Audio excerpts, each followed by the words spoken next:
O objetivo desta obra é fornecer orientações sobre o que fazer em casos de emergência quando não é possível o atendimento médico imediato. Os procedimentos aqui sugeridos não substituem o diagnóstico, a orientação e o tratamento médicos, que devem ser procurados o quanto antes em todas as situações abordadas nesta apresentação. Embora todos os esforços tenham sido feitos para oferecer orientações corretas e recomendadas pelos especialistas, o produtor, os autores e colaboradores eximem-se de qualquer responsabilidade sobre eventuais ocorrências negativas que possam advir da prática dessas orientações.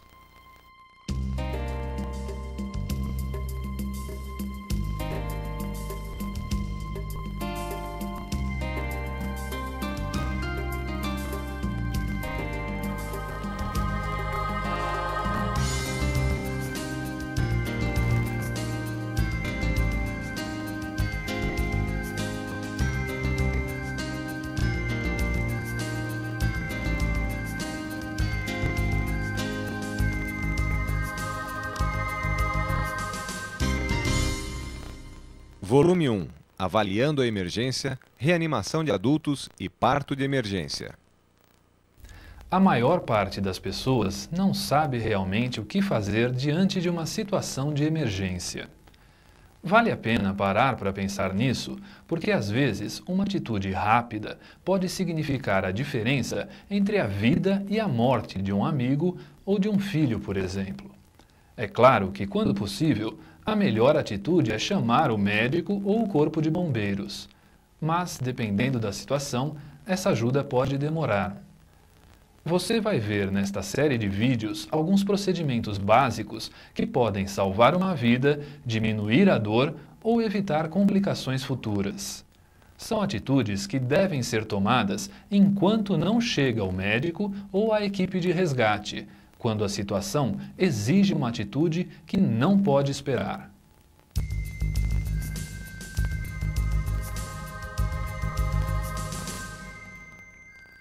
Numa situação de emergência, como um incêndio, um desabamento ou um acidente qualquer, o que se deve fazer em primeiro lugar? Vamos ver algumas orientações gerais que valem para a grande maioria dos casos de acidentes com vítimas. Antes de mais nada, é preciso manter a calma e evitar o pânico, mas agir com firmeza. Vale a pena tirar 10 segundos para avaliar bem a situação. Não deixe um acidente provocar outros e afaste os perigos que podem complicar ainda mais as coisas. Por exemplo, sinalize o local num acidente de trânsito ou desligue a energia quando for atender a uma vítima de choque elétrico. Verifique se existem outras vítimas no local e, se for o caso, atenda primeiro as que estão em estado mais grave. Ao mesmo tempo, peça para alguém procurar socorro médico imediatamente. No Brasil, em geral, o número do telefone para emergências é 193. Veja se é o mesmo na sua cidade. E lembre-se, se houver mais pessoas para ajudar, organize as atividades para um melhor resultado. Afaste do local crianças, curiosos e pessoas que não queiram ajudar ou que tenham medo. Você só deve agir se tiver condições seguras para isso. Do contrário, procure ajuda. Essa atitude não demonstra covardia, e sim bom senso. Preste atenção na hora em que as coisas acontecem, pois numa emergência é fácil perder a noção do tempo. Essa informação será importante para o profissional que atender a vítima. Só retire a vítima do local se for absolutamente necessário para evitar perigos maiores. Nesse caso, siga os cuidados para transporte de feridos que apresentamos em outro volume desta série. Nunca dê líquidos a pessoas que não estejam completamente conscientes. Em seguida, você precisa fazer uma rápida avaliação das condições de cada vítima. Para isso, é importante treinar agora, com calma, alguns procedimentos básicos para um exame simples e rápido que pode ser muito útil para você decidir o que fazer. Pergunte à vítima o seu nome, se ela está bem, onde ela está e que dia é hoje. Se a vítima não responder e não fizer nenhum movimento, consideramos que está inconsciente. Se ela der respostas erradas ou confusas, pode ter sofrido lesões na cabeça. Para que a vítima possa respirar, é preciso que a passagem do ar até os pulmões esteja livre. Você verá mais detalhes sobre esse assunto no módulo que trata de reanimação. Você pode perceber os movimentos respiratórios observando a região do tórax subir e descer. Ponha o ouvido perto da boca da vítima e procure ouvir e sentir o ar saindo. Só o movimento do peito pode não significar respiração. Diante de uma parada respiratória, inicie imediatamente a reanimação da vítima. Uma respiração muito rápida e superficial pode indicar também o estado de choque. Conte as pulsações da vítima colocando a ponta de 2 dedos sobre a artéria radial, na região do punho. Um pulso fraco e rápido pode significar estado de choque, que será abordado em outro volume desta série. A ausência de pulso pode indicar parada cardíaca. Nesse caso, é preciso iniciar imediatamente a reanimação cardiopulmonar, como veremos logo mais neste vídeo. A pulsação normal dos adultos varia entre 60 e 80 batimentos por minuto. Você pode contar durante 15 segundos e multiplicar o número de pulsações por 4. Assim, descobrirá quantas pulsações a pessoa está apresentando em 1 minuto. As pupilas são conhecidas como as meninas dos olhos. O tamanho das pupilas varia normalmente conforme a quantidade de luz no ambiente. Quando estão contraídas, ou seja, muito pequenas, podem indicar o uso de drogas ou problemas do sistema nervoso. Quando estão muito grandes, podem indicar alterações da consciência, um ataque cardíaco ou um envenenamento por drogas ou álcool. Já pupilas desiguais indicam lesões graves na cabeça, que necessitam de cuidado médico urgente. A pele azulada ou arroxeada significa pouco oxigênio no sangue. Pode ocorrer nas paradas cardíacas e respiratórias, em alguns casos de envenenamento e de dificuldades para respirar. Pele pálida ou acinzentada indica circulação insuficiente, como nos casos de estado de choque. Já uma pele muito vermelha pode indicar o início de envenenamento por monóxido de carbono, que está presente na fumaça dos carros. A incapacidade de mover as pernas pode indicar uma lesão da medula, que fica no interior da coluna vertebral. Nesses casos, a remoção da vítima só deve ser feita para evitar perigos maiores e, assim mesmo, com todos os cuidados recomendados para o transporte de feridos. O mesmo vale para qualquer vítima com suspeita de lesão no pescoço ou em qualquer ponto da coluna. Uma temperatura muito baixa pode indicar estado de choque. A temperatura mais alta que o normal pode ocorrer por causa da febre ou da exposição ao calor excessivo. Depois de realizar esse rápido exame, você já terá uma ideia da gravidade do problema.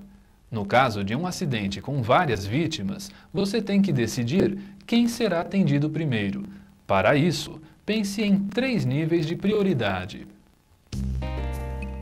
Prioridade 1. Atenda em primeiro lugar. Parada cardíaca e ou respiratória. Dificuldade para respirar. Hemorragias descontroladas. Sérios traumas no crânio ou na coluna vertebral. Envenenamentos. Peito ou barriga abertos. Estado de choque. Prioridade 2. Atenda em seguida. Queimaduras.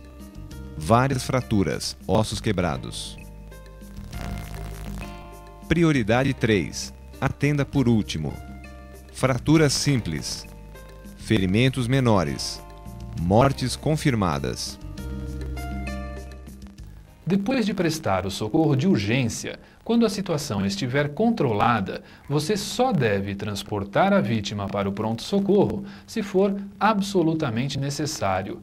Caso contrário, espere o atendimento especializado. Quando o médico ou a equipe de resgate chegarem, transmita todas as suas observações sobre os sinais que a vítima apresentava. Mesmo que a vítima pareça ter se recuperado completamente, insista para que seja atendida pelo profissional adequado. Agora que você já viu como avaliar uma emergência e o estado da vítima, vamos começar a treinar os procedimentos que você pode realizar nessas situações. O principal deles é a chamada reanimação cardiorrespiratória.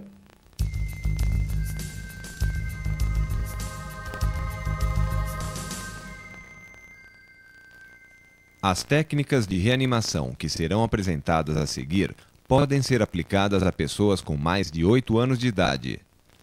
Os procedimentos adequados para socorrer crianças menores são diferentes e exigem um treinamento específico que não será apresentado nesta série. Por ano, milhares de pessoas morrem de problemas cardíacos que levam à parada cardiorrespiratória, que é como chamamos o estado em que o coração para de bater e a pessoa para de respirar. Mais de 84% dessas paradas ocorrem fora dos hospitais. O reconhecimento da parada cardiorrespiratória e as manobras de reanimação são essenciais para manter a vida da vítima até que o socorro chegue. Os procedimentos de reanimação são relativamente simples, mas exigem um treinamento prático para que sejam bem realizados.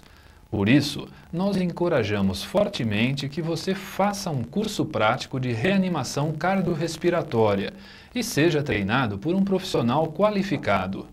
Caso você não tenha a oportunidade de fazer o curso, nós vamos explicar em detalhes como aplicar as técnicas de reanimação. Mas se puder fazer o curso, vai descobrir que nada substitui o treinamento prático. Tempo é vida. A reanimação precisa começar o mais cedo possível. Se começar entre 0 e 4 minutos após a parada, é improvável que ocorram danos no cérebro. Se o início da reanimação for entre 4 e 6 minutos, é possível que o cérebro sofra lesões. Entre 6 e 10 minutos, as lesões são prováveis e depois de 10 minutos de parada cardíaca, a falta de oxigênio para o cérebro provoca com certeza lesões cerebrais ou a morte. Nós vamos fazer simulações usando um boneco. Você pode treinar a posição da vítima e a localização dos pontos que vamos indicar em um colega, mas não deve fazer a respiração artificial e muito menos a massagem cardíaca numa pessoa que está bem. Pode ser perigoso. Se não puder fazer o curso prático, treine as técnicas em bonecos ou outros objetos com tamanho e resistência semelhantes aos de uma pessoa. Em primeiro lugar, é preciso saber se a vítima está consciente ou não. Procure falar com a vítima em voz alta e tocar com firmeza. Caso esteja inconsciente, grite por ajuda e peça para alguém chamar o serviço médico de emergência. Em seguida, verifique se a vítima está respirando. Para isso, é necessário manter livres as vias aéreas, ou seja, a passagem de ar para os pulmões. Deite a vítima de costas sobre uma superfície dura. Em seguida, coloque 2 dedos abaixo do queixo e a outra mão na testa da vítima, levantando o pescoço e inclinando a cabeça para trás ao máximo, até o queixo apontar para cima. Essa manobra é importante, pois impedirá que a língua feche a passagem do ar. Nesse momento, olhe para dentro da boca da vítima, que estará aberta. Se perceber algum objeto, detrito, dentadura ou ponte soltos, retire com os dedos e prossiga com a reanimação.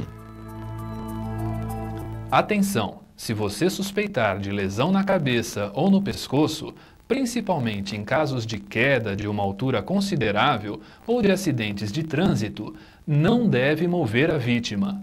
Você pode ver essa situação em mais detalhes no módulo que trata das fraturas ósseas. Com a mão que está sobre a testa da vítima, feche as narinas usando os dedos polegar e indicador e abra completamente a boca da vítima. Encha bem os seus pulmões e coloque a sua boca sobre a boca da vítima sem deixar frestas. Sopre então por cerca de 2 segundos, até notar que os pulmões